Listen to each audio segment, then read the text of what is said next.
Good day and welcome to Conversations with AARP in the Virgin Islands. I'm Troy Deshabert Schuster, State Director of AARP in this territory. And as always, it's a great pleasure to be with you, bringing you important information to help you to make decisions, and especially during this campaign season, this voting season, as we're moving toward elections here in the Virgin Islands in November. We want you, our listening audience, to be very well informed. Today's conversation is taking place at a unique time in our history, again, during this election season.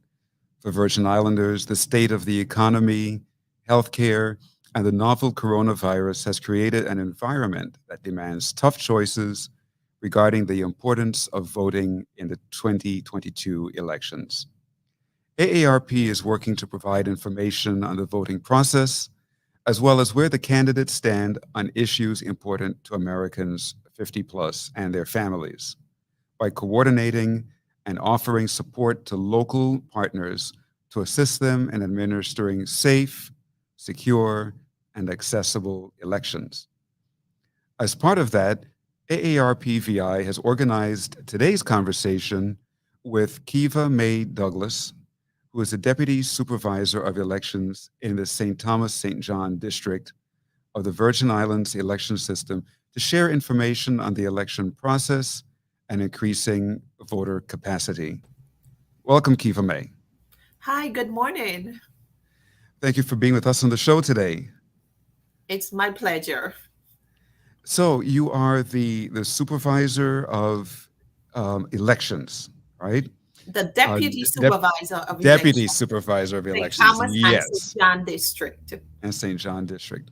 So tell us a little bit first about what your office does. You as a deputy in relation to the director, what or supervisor, what do you all do? Help me to understand that because I'm mixing up all the terminology here. I'm not quite sure how all of this works.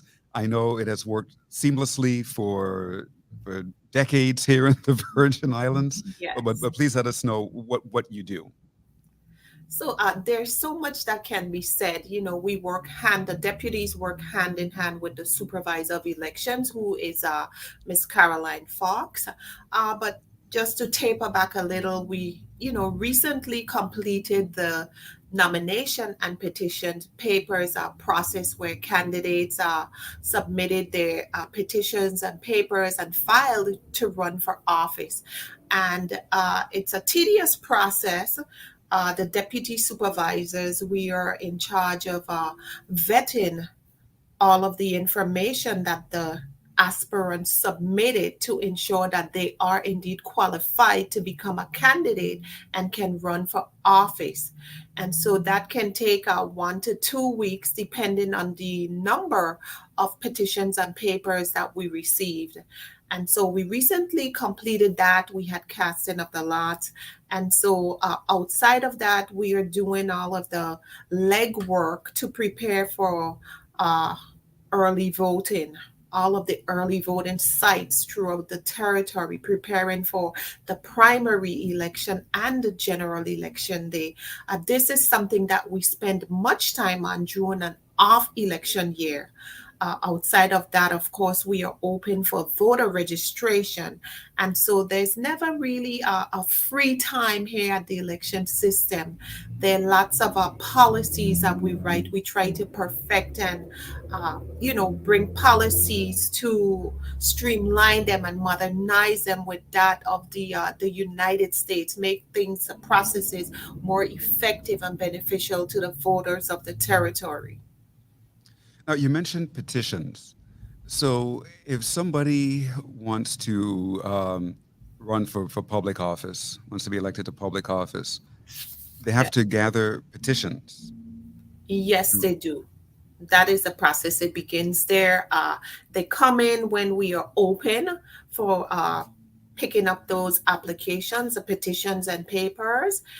It's a complete package, lots of documents, resourceful information, and they go through that. They meet the qualifications based on the office that they are interested in. And once they do so, they've got what is called the nomination petition or paper. The petition refers to persons that are of a party, and the paper are for those who are not a party member. And so there are different, let's say, a number of signatures that they must receive on these petitions or papers. And they go out, they hit the ground, they get those signatures from qualified voters, and then based on the election calendar, they submit those during that filing period. Okay, so can you tell me the number of petitions that people have to get signed if they're running for governor and if they're running for legislature? If you have those numbers at your fingertips, so if you can give me an approximation. Sure. So if you're running for governor, lieutenant governor, or whether it's legislature at large, the delegate to Congress, so the amount of signatures is determined by your party. If you are party, you're registered as a Democrat, an ICM or Republican, you're required by law to get 25 signatures. And if you are a no party, by law, you're required to get 100 signatures. That's interesting. So, out of curiosity, why do you have to get more signatures if you're not a member of a party? So I believe there was a change to that law prior to me coming on board here at the election system. Sure. I'm going to just admit to you, to tell you off the top, I don't quite remember the reason Sure. for the change, but I believe that change happened in 2016. In 2016, there was an amendment that changed that law. Okay, interesting. Yeah. I need to do some more research on that myself because I Yes, find it I'll get interesting the that. answer for you and send it to you. Sure, sure. Thank you. And so, also you mentioned about voter registration. Is that process online yet, or do people still have to come into the office to register to be a voter? Yes, you still have to come in and see us, but get what? The great news is that in the off year and even in the midst of this current election, we are still working on a number of new policies, and that happens to be one of them. We are working on uh, some changes where when you go to the motor vehicle bureau that you can register there. We're working so that you can eventually register to vote online. So those are changes that are coming down in the pipeline.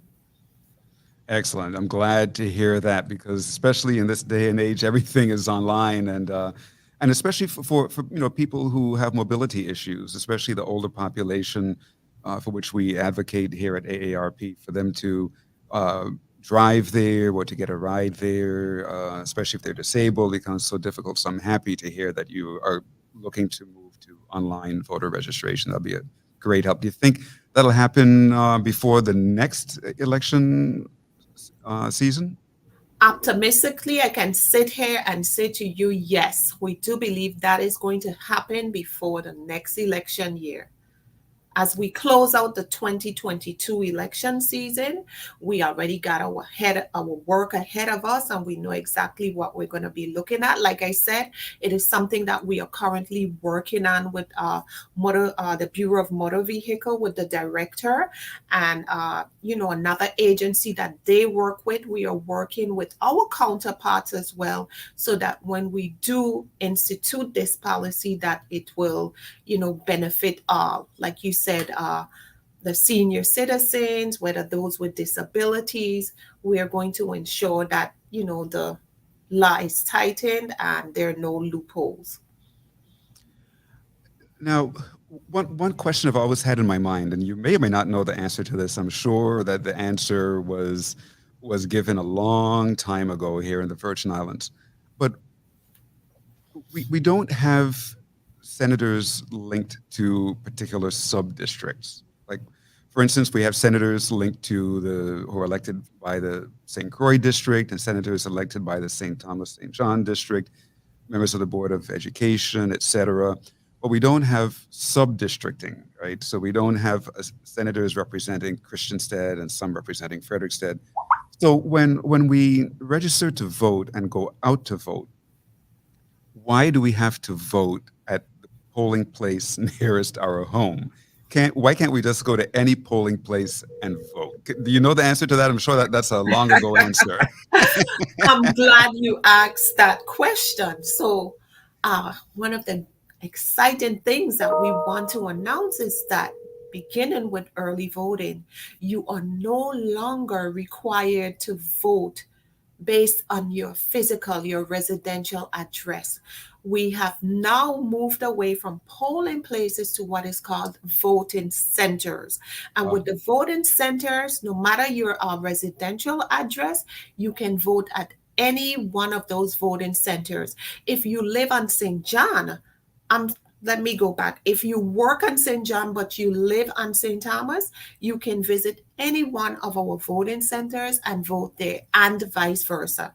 So, beginning this year with early voting, you no longer have to be restricted to a polling place because of your physical address. You can vote at any of our voting centers. That is fantastic news. Yes, I it am is. so glad to hear that. And since we Yeah. are talking about voting centers, I might as well just let the cat out of the bag and let you know where the Yes. voting centers are going to be. So, Great. early voting centers, I want to make sure that I include St. Croix as well. Here and St. Thomas, the early voting centers are going to be at Charlotte Amalie High School Gymnasium and at Tutu Park Mall in the former Scotia Bank location. And on St. Croix, they will host early voting at the Election System Office at Sunny Isles, Unit 26, and at the St. Joseph Catholic Church Hospitality Lounge.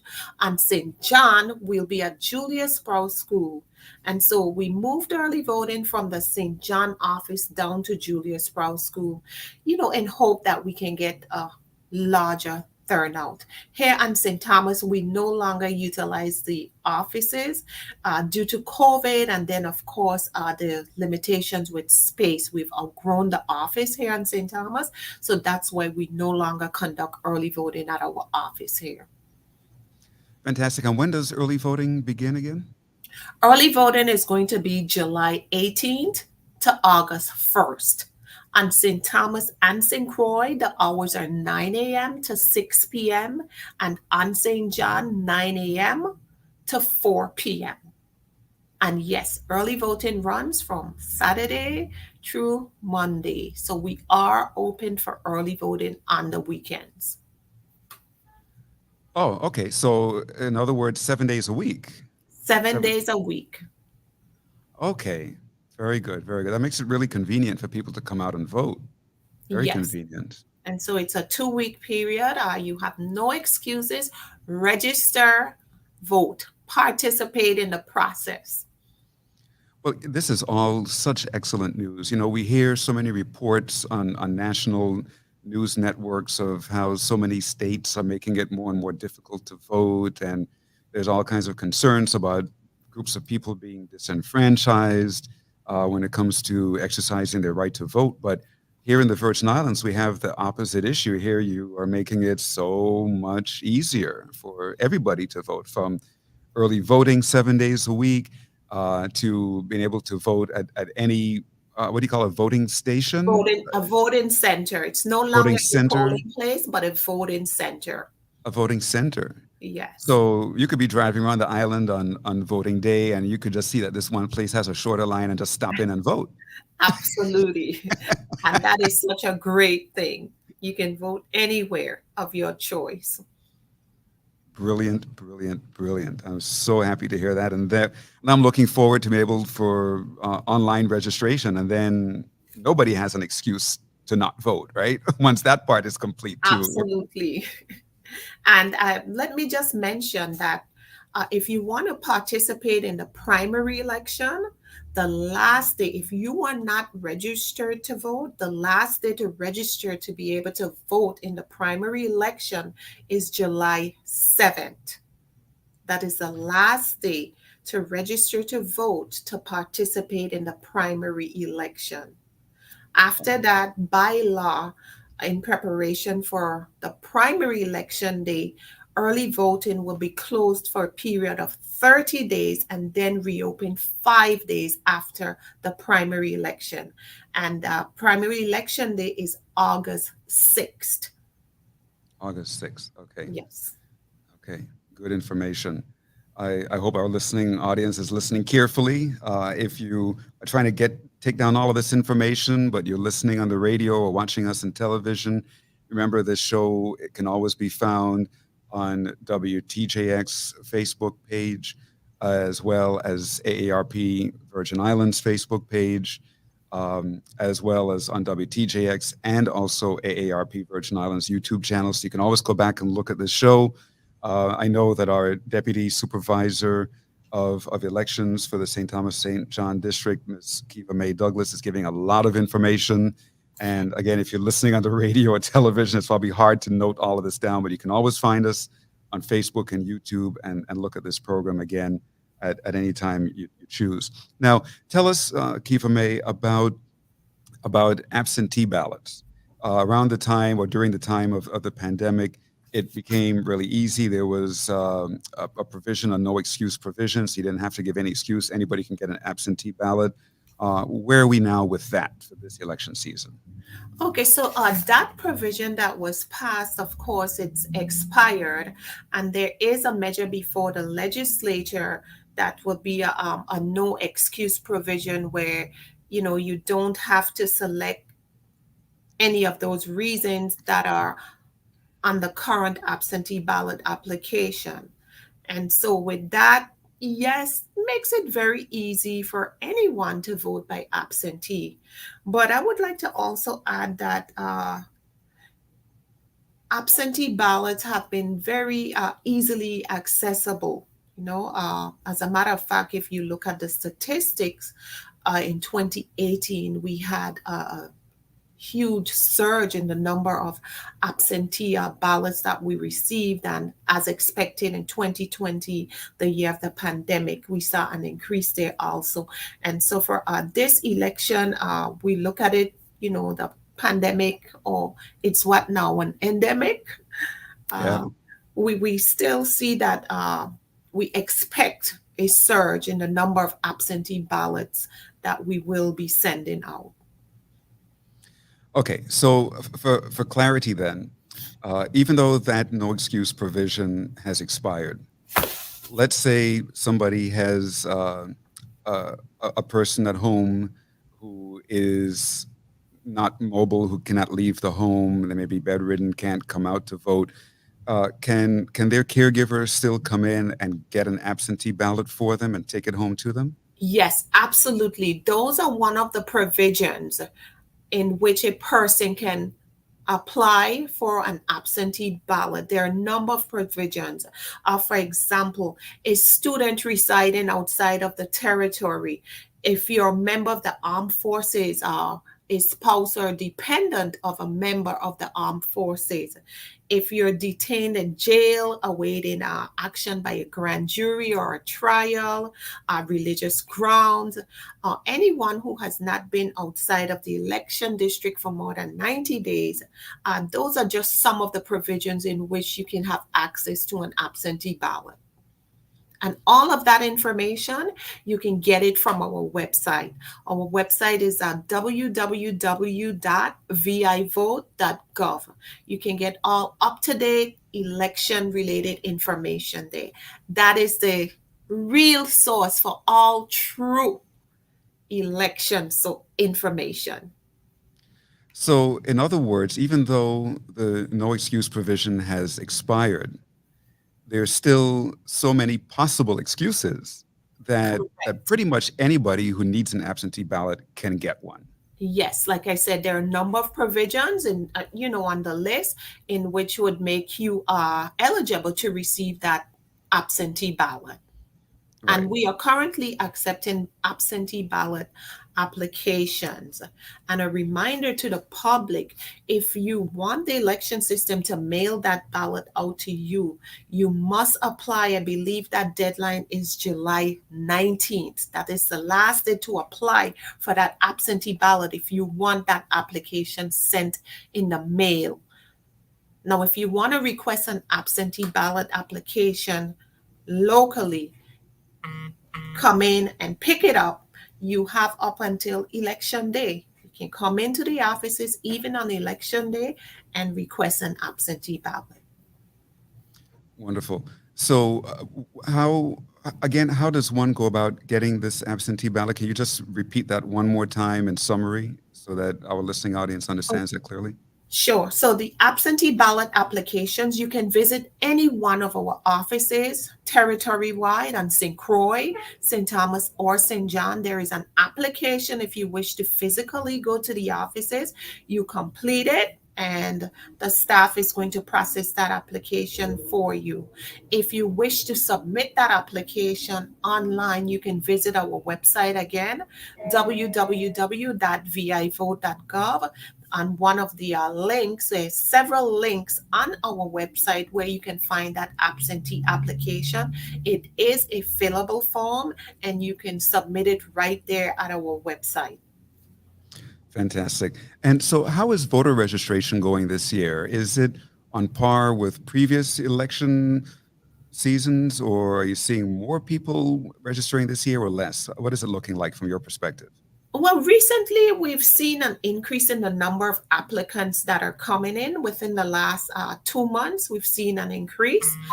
Just to give you an idea, as of June 6th, the last statistic report that I ran, we had a total of 54,434 voters in the territory.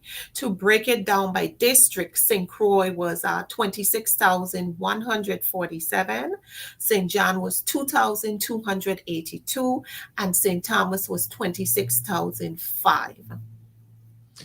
And do you know the statistic, or at least a ballpark number, as to the percentage of registered voters that actually vote? That actually vote? Interesting question. So you may have heard the supervisor of elections most recently presenting a testimony before the legislature, where we are trying to bring a measure before us, which is going to be known as the active versus the inactive versus the active voter. And what that is going to do is really give us the true representation of the number of voters that are voting. Because,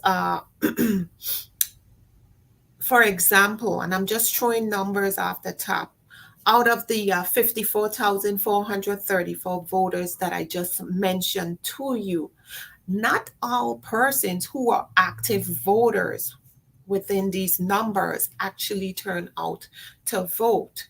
I know here, for example, in the St. Thomas, St. John district, while working on this project, if we pulled data, we show clearly that in 2016 and 2018, we had some 11,000 persons that did not vote consecutively in the general elections for those years.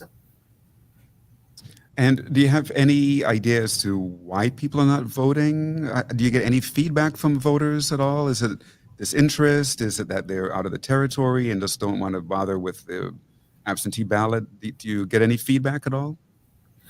Well, one of the things that we hear a lot is that, uh, you know, there's nothing beneficial for me to vote. It's not helping me. What is it doing for my family? It doesn't put bread on my table. Those are some of the things that we hear. Or some people just, I'm not into politics. And so you get a number of persons that come in and they register because they want to use that voter registration card for an ID, but they don't necessarily want to go out and participate in the process. And so we continue to push voter registration and let people know to register and participate in the process and let their vote count, let their voice be heard through the process. Very important. While AARP is nonpartisan, meaning that we do not support or endorse any particular political party, and we certainly don't support or propose any particular candidate, we do always advocate for the people's right to vote. And we always encourage people to vote. Whatever your vote may be, whoever you choose to vote for, whichever political party you choose, please do vote. It's your right. And especially for us people of African descent, right? And other people of Hispanic descent and so forth, and immigrants, we had to fight so hard over the years. Absolutely. Women had to fight so hard for their right to vote too, right? And it's amazing that we want to throw away that right. We need It's to know the history. We had to pay taxes to vote. So That's many right. hardships. And so we really need to know the history and be proud and come out and be an active member, participate. Absolutely. Now, in the last minute and a half, if you will, please tell us how can people find more information on the voting process and all that we discussed today? Sure. Again, our website, it is such a resourceful tool. It has so much information. It's updated. www.vivote.gov. You can always call our offices here on St. Thomas 774-3107 or on St. Croix 773-1021. We're always happy to answer any of your questions. Great. Thank you so much for all of this information. And again, for our listening and viewing audience, if you want to see this show again, to take in all of this important information, to make note of it, please do check us out on Facebook at AARP Virgin Islands and also WTJX.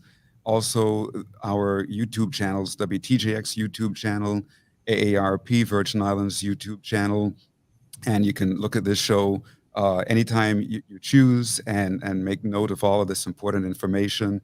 And again, from us here at AARP, we encourage you to exercise your right to vote. Please do make your voice heard. Weigh in on the issues, listen to the issues, listen to the candidates, know what each candidate is proposing, know their platform, make an educated choice and come out and vote. Don't just see it as a popularity contest as to which candidate you may like because you like their personality. No, listen to the issues, listen to their platforms, understand it carefully, and make a good, informed choice. So, Ms. Kever May Douglas, thanks so much for being on the show with us today. My pleasure. Time went so quickly. Indeed, time does fly, and we look forward to having you on a future show with us here at Conversations with AARP in the Virgin Islands. Thank you. Have a great day.